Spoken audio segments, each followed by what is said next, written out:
جو دوسری بات میں جو عرض کرنا چاہتا ہوں، پچھلے کسی جمعے میں بھی میں نے بات کی تھی کہ جب کوئی شخص اپنی فطرت کی حفاظت کرتا ہے، میں اکثر یہ بات عرض کیا کرتا ہوں کہ ہر انسان فطرت سلیمہ پر پیدا ہوتا ہے۔ اس کا ترجمہ پتہ کیا ہے؟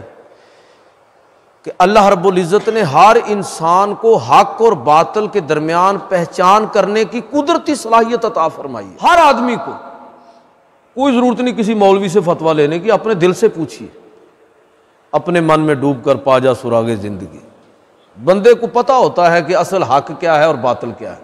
یہ ہم اصل میں خود اپنی بات نہیں سنتے، اندر سے آواز آ رہی ہوتی ہے، اندر سے پتہ ہوتا ہے کہ میں یہاں غلط ہوں۔ جب آدمی اپنی فطرت کی حفاظت کرتا ہے اور اللہ کے ساتھ اپنے تعلق کو جوڑ لیتا ہے، جب یہ تار مل جاتی ہے تو پھر اللہ کی بات اور بندے کی بات کے درمیان کوئی اختلاف باقی نہیں رہتا۔ حضرت عمر رضی اللہ تعالیٰ عنہ کا اللہ کے ساتھ جب اسلام کی طرف جڑے تو پھر کنسیپٹ کس طرح کلیئر تھے، بات کس طرح ان پر پوری طرح واضح ہوتی تھی، کوئی مداہنت نہیں، کوئی شک و شبہ نہیں اور کوئی کمپرومائز نہیں حق کے بارے میں، چیز دیکھتے تھے اور خواہش کرتے تھے۔ آپ اندازہ فرمائیے کہ اللہ رب العزت نے 18 احکام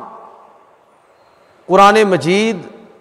پڑھیے، آپ کو علماء نے وہ الگ کیے ہیں، ایسے 18 مقامات ہیں، ایسی آیات اور احکام ہیں جو حضرت عمر رضی اللہ تعالیٰ عنہ کے دل کے اندر خواہش پیدا ہوئی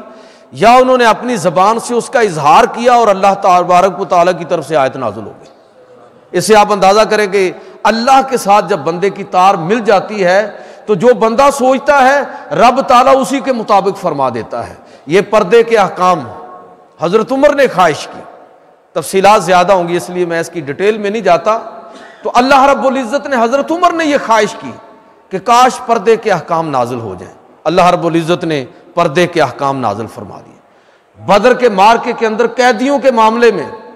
اللہ رب العزت نے حضرت عمر رضی اللہ تعالیٰ عنہ کی جو رائے تھی اس کی تائید فرمائی۔ شراب کی حرمت کے بارے میں اللہ رب العزت نے حضرت عمر رضی اللہ تعالیٰ عنہ کی خواہش اور جو ان کی دل کے اندر جو ایک بات آ رہی تھی اس کی تائید کرتے ہوئے حتمی طور پر شراب کی حرمت کے احکام نازل فرمائے۔ علی حاصل قیاس کہنے کا مطلب یہ ہے کہ حضرت عمر رضی اللہ تعالیٰ عنہ وہ عظیم شخصیت ہیں کہ جو وہ سوچتے ہیں وہ اس طرح فطرت کے مطابق سوچتے ہیں کہ اللہ رب العزت کی طرف سے آیتیں اپنے پیغمبر پر اسی کے مطابق نازل ہوتی ہیں۔